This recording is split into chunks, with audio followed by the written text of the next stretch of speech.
Hello दोस्तों, नमस्कार। मैं हूं आपका भाई मोनू डोबरान। अगर आप लोग नए हैं मेरे चैनल पर तो चैनल को सब्सक्राइब कर लीजिए और घंटी को भी प्रेस कर लीजिए, क्योंकि मैं ऐसे ही वीडियो बनाता रहता हूं। तो देर किस बात की, चलते हैं, स्टार्ट करते हैं। और वीडियो में कोई गलती हो गई है तो मुझे कमेंट बॉक्स में ज़रूर बताएँ। तो धन्यवाद एंड लव यू।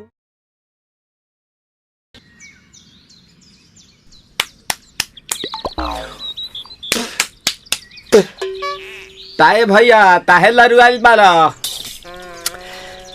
का कहीं रे मने नहीं लागत। मन में ता हो दिल बा, ओकरा से मिलला बड़ी दिन हो गइल बा।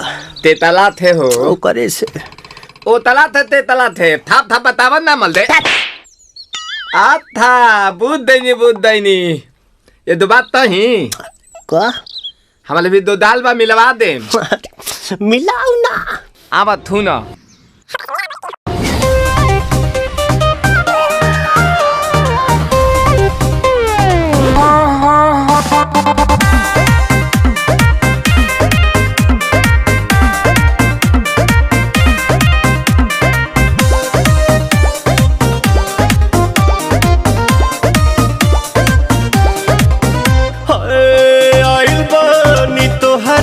गलिया केने बाड़ू हमार ललिया और देखो ना यारावा के पैसन भइल बा हलिया बढ़ता बेचैनिया दादा मुश्किल भइल बा जीना ले लो पुदीना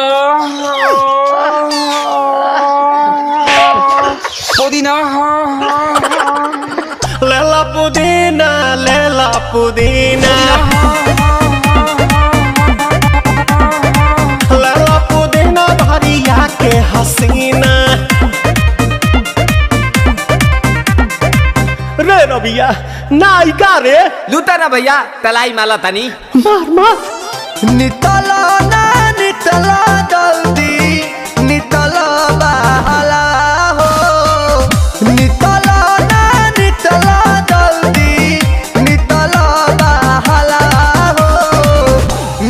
थाती आइल तोहर दाँव के लाभाला हो मिले थाती आइल तोहर साथी तो अपता तली सोचा तानी बारह बाबा झट देखा रही तो सनो मामा से हमारा मिला न मायरा ना तो हम दे देम यही जे पर नामा हो बेची बेची गावतानी गंगा मायरा।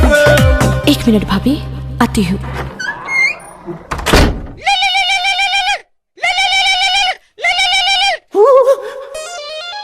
काहे लायल बड़ा मिले हो भीतर से मान हमर हिले हो काहे लायल बड़ा मिले हो भीतर से मान हमर हिले हो पाका रही पाका दुख बड़ी होई मोरी मैया जाए निरोदैया आज है भैया जय निरोदैया आज है भैया जय निरोदैया। हम ना जाए। अच्छा लो, आज के लिए काफी है। पुदीना